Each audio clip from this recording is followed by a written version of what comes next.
16 April 1945, north of Okinawa. Radar Picket Station 1.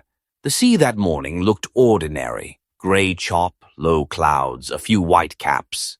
Nothing about the water suggested that, within minutes, a small American destroyer was going to stare down nearly 24 attacking aircraft and live. On the bridge of USS Laffey, DD 724, Commander Frederick Becton wiped spray from his face and checked his watch. It was just after 08:25. Laffey had been on this station since first light, riding herd with a couple of small support ships, LCSs and LSMRs, forming a thin radar picket screen between Okinawa and the Japanese mainland. It was the worst duty of the campaign. You were the tripwire. If kamikazes came, they hit you first. The talker at his elbow stiffened. Multiple bogies, bearing 080, range 20 miles. More coming in from the north, sir. Becton raised his binoculars. At first there was only haze, then specks. Then, as they came in low and stepped down through the clouds, shapes. Single-engine fighter bombers, twin-engine bombers, some in loose formations, some alone, tails painted with the red ball of the rising sun. The officer of the deck said what everyone was thinking. Jesus, that's a lot of them. Becton didn't flinch. He'd already seen what kamikazes could do at Normandy, Cherbourg, Iwo Jima, and now Okinawa. He knew the picket stations had been hammered for days, ships sunk, men burned alive at their guns. He also knew Laffey was the only full-size destroyer on this station. Behind him, far to the south, sat the troop transports, supply ships, and anchorage that kept the whole Okinawa invasion alive. If the kamikazes got through here, they'd go there. He keyed the 1MC. All hands, general quarters. Man your battle stations. This is no drill. Alarms whooped. Men sprinted to guns. Watertight doors slammed. Laffey's 5.5-inch .38 mounts started to traverse. Barrels nosing up toward the threat. 40mm Bofors crews checked feed trays. 20mm Oerlikon gunners slapped fresh drums on their guns. The ship's SL radar plot filled with blips. 20, maybe more. Combat air patrol was out there, but spread thin across dozens of picket stations. Becton could hear snippets of frantic radio, fighters calling engages, bombers calling sightings.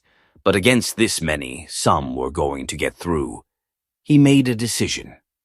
Come left, present them our bow. Harder to hit. Laffey swung, foam curling along her sides. The first Japanese plane, a dive bomber, lunged out of a cloud and rolled into attack. Inch Mount 52 barked. Bofors guns filled the air with green-tipped tracers. 20mm stitched white lines into the bomber's wings and fuselage. It kept coming anyway, oil trailing, canopy glinting.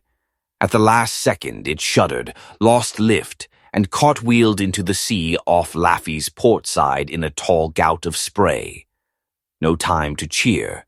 Another came in from starboard, then another from dead ahead. The next one made it. A fighter bomber, smoking and riddled, managed to line up and slam into Laffey near her after gun mounts, its bomb detonating in a burst of flame and shrapnel that ripped open decks and filled the sky with burning fragments. Men were thrown from their guns. Fires roared to life. Someone yelled, "We're hit aft! We're on fire!" Becton didn't look away from the sky. "I don't care how many planes they send," he snapped to no one in particular. "This ship is not going down. We're staying right here and we're fighting." Over the next 80 minutes, 22 Japanese aircraft would attack USS Laffey. 6 would crash into her. 4 bombs would blast her decks. Her crew would later say the ship should have sunk 5 times over. Instead, she earned a new name, the ship that would not die. USS Laffey, DDE 724, was not the first to bear the name. The original USS Laffey, DD 459, a Benson-class destroyer, had been lost off Guadalcanal in 1942, going down under furious fire during the desperate night battles in Iron Bottom Sound. The new Laffey, an Allen M. Sumner-class destroyer, carried that legacy forward. Laid down in 1943 and commissioned in February 1944, she was bigger and more lethal than the older Fletchers. Displacement, about 200 tons standard. Main battery, 6 5-inch 38 guns in 3 twin mounts. Torpedoes, 10 21-inch tubes. AA twin 40mm mounts, single 40s, and plenty of 20mm. Speed, over 34 knots. Under the sleek gray paint, though, she was still a tin can. Light steel, no real armor. A well-placed bomb or suicide plane could gut her. Her captain, Commander Frederick Julius Becton, understood that intimately. Iowa-born, Annapolis class of 1931, Becton had already taken ships through the worst the war had to offer. He'd been the XO of the destroyer USS Aaron Ward off Guadalcanal and had seen her riddled by bombs and kamikazes.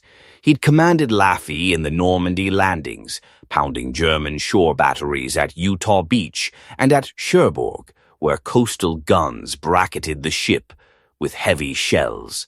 By the time he brought Laffey to the Pacific in late 1944, he had a reputation. Aggressive, calm, tough. He expected his crew to be the same. Gunnery drills ran until 5-inch crews could sustain a rate of fire that would melt barrels if necessary. Damage control teams practiced shoring, hose runs, and casualty evacuation in the dark, in gas masks over and over. Laffey's war trail before Okinawa was already bloody. Normandy, June 1944, providing fire support and AA cover. Cherbourg, trading fire with German batteries. Pacific, early 1945, Iwo Jima bombardment, screen duties, then on to Okinawa.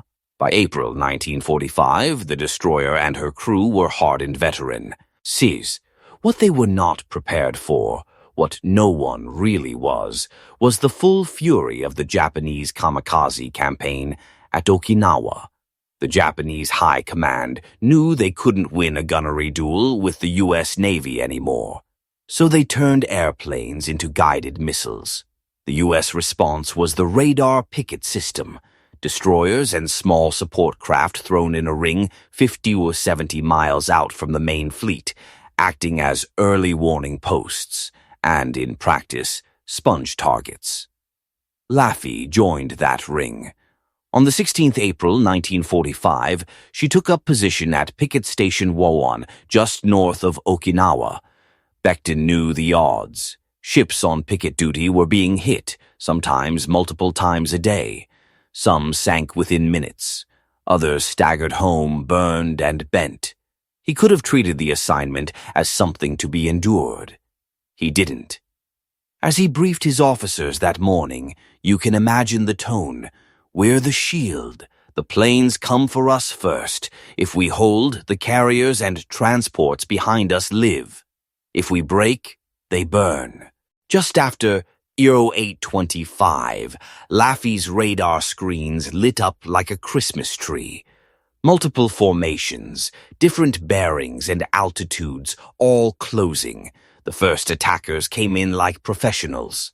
A twin-engine bomber, likely a Yokosuka P-1Y Francis, dropped down from altitude, lining up on Laffey's starboard side. "Open fire!" Becton barked. Mount 53 and 54 swung to bear, spitting flame. Bofors and Oerlikons chattered. Tracers crisscrossed the bomber's path. Hit repeatedly, the Francis staggered, then plunged into the sea in a geyser of spray just off the quarter. Before spray had even settled, a Val or Judy dive bomber screamed in nearly vertical, bomb slung under its belly, engine howling. The 5-inch crews elevated barrels almost to max, throwing shells into its dive path. 40mm gunners walked tracers up its fuselage. Still it came. The bomb released just a fraction too early, slamming into the sea and erupting in a towering near-miss that shook Laffey from keel to mast. Shrapnel scythed across decks. Men ducked, some cut down where they stood. Becton saw the pattern. This wasn't going to be 1 or 2 stray aircraft. This was a coordinated strike package, bombers to soften the target, kamikazes to finish it. He had one advantage. Laffey could turn faster than a big ship, and her AA fields were well rehearsed. He used every bit of that. "Right full rudder. Present him our beam. Bring all guns to bear." The ship heeled as she turned, bringing more guns into position. A fighter, burning but still flying, clawed in low toward the stern. Mount 53 hit it square. It disintegrated in a spray of wings and fuel, parts scudding along the wake. Then came the first hit. Out of the sun, a kamikaze slipped through the chaos, dove almost vertically, and smashed into Laffey aft, near Mount 54. The explosion tore open the deck, wrecked aft guns, and started roaring fires. Men were thrown. Dozens of feet. Some never got up. On any normal day, that might have been enough to put a destroyer out of action. Today wasn't normal. Damage control teams, already in helmets and flash gear, sprinted aft, dragging hoses, fire extinguishers, and stretchers. They attacked the fires with everything they had, foam and water hissing as fuel and aluminum burned. From the bridge, looking back through a haze of smoke and flame, Becton saw guns still swinging. He also saw more dots in the sky, some turning in, some circling for their attack run. Someone on the bridge muttered, "They're going to sink us." Becton snapped, "They're not going to sink us. Keep fighting your ship." He called the engine room, got confirmation that they still had speed. He ordered more violent turns, using Laffey like a boxer ducking under punches, trying to throw off the aim of each incoming pilot. For every plane they splashed, another seemed to appear. The first wave had tested them. The next waves would try to kill them. The attack that followed became a blur of noise, fire, metal, and human will. Survivors would later struggle to remember the exact order of events. What's clear is this. By the end, Laffey had been struck directly by 6 crashing aircraft and 4 bombs, plus numerous near misses. And she was still afloat. One kamikaze came in from dead ahead after a bomb run, riddled and burning, yet somehow keeping just enough lift to plow into the forward deck, exploding near Mount 52. The blast bent the bow, shredded plating, and sent fragments scything through the bridge area. Another slammed into the after superstructure, wiping out more AA positions and starting new fires. A bomb hit near the after engine room, jarring machinery and knocking out power to some systems. At one point, a plane hit near the mast, its bomb detonating among radar and communications antennas, shredding Laffey's electronic eyes and ears. Yet through it all, guns kept firing. When automatic directors went out, the 5-inch mounts shifted to local control. Gun captains stood in their open shields, coats charred, faces blackened, squinting through smoke and spray to lay barrels by eye. Meter crews, many now working short-handed as casualties mounted, kept shells feeding into hot barrels. The Nipitimer gunners stood on decks slick with blood and foam and kept their fingers on triggers until jams or wounds stopped them. Some gunners were killed at their stations, replacements stepping over bodies to take their place. The afterdeck, where one kamikaze had hit, looked like a butcher shop. Twisted steel, burned paint, bodies and fire. But when another Japanese fighter swooped in low to try to finish the job, a surviving 40mm crew smacked it out of the air almost point blank. The ship seemed to refuse to die. Becton moved from bridge wing to interior, directing as best he could through shattered comms. When the wheelhouse filled with smoke, he shifted command to another position, relaying orders through runners and the remaining phones. At one point, amid reports of massive fires, multiple hits, and casualties, a staff officer asked if they should consider abandoning ship. Becton's answer has since become legend. "I'll never abandon ship as long as a single gun will fire." That wasn't bravado. It was calculation. Every minute Laffey stayed afloat and shooting was a minute. The kamikazes weren't diving on the carriers, battleships, and transports behind them. Fires were fought with seawater, foam, and willpower. Hoses hissed.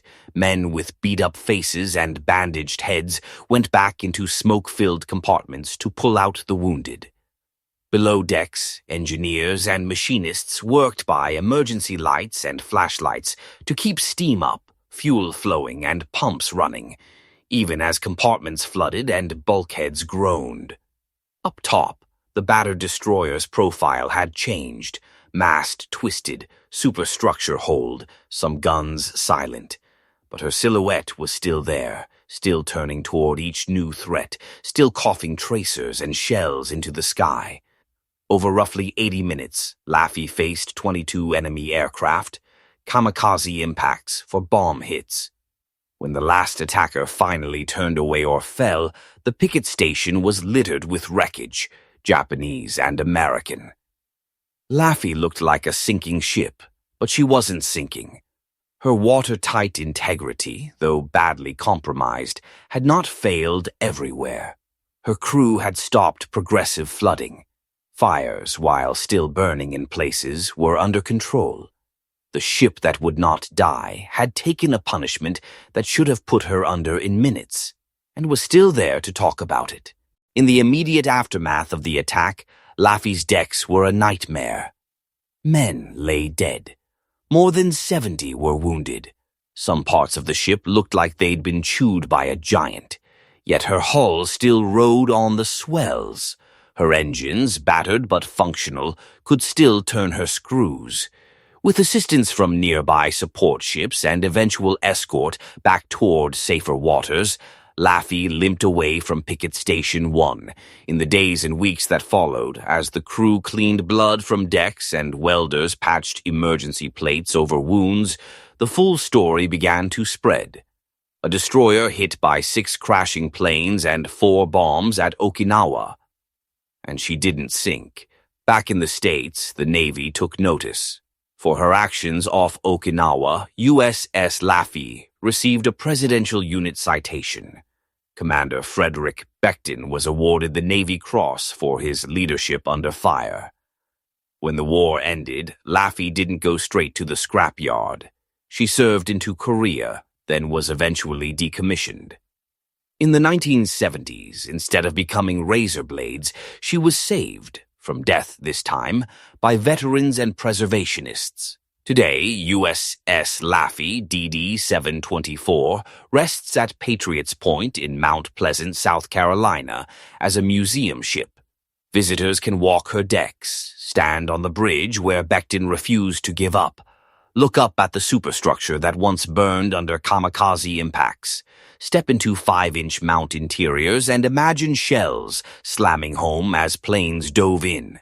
On her sides, patches and scars from that April morning are still visible, some deliberately left as they were. She is a steel reminder that at Okinawa, the war did not just hinge on big decisions by admirals and generals. It also hinged on the choices of men on ships like this, a captain who decided that withdrawal wasn't an option, gun crews who kept firing through fire and blood, damage control teams who dove back into smoke instead of over. The side. In an age of missiles and sensors, it's easy to forget what close-range, last-ditch fighting looked like. USS Laffey doesn't let you forget. If you ever step onto her deck and feel the steel under your boots, remember, on the 16th April 1945, in a patch of gray sea north of Okinawa, this tin can took on everything the sky could throw at her, and the sky lost. If your family served at Okinawa on picket destroyers or under kamikaze attack, their stories live in the same orbit as Laffey's. Share them. And if you want more, Radar Picket Hell. Expendable ships that refuse to do what the math said. Small crews under big storms of steel. Hit subscribe, drop a like, and stay with us. Because as long as we keep remembering them, the ship that would not die and the men who kept her alive, they're more than rust on a museum pier. They're still up there at Picket Station 1, guns hot, engines answering, and a captain saying, "We're not going down today."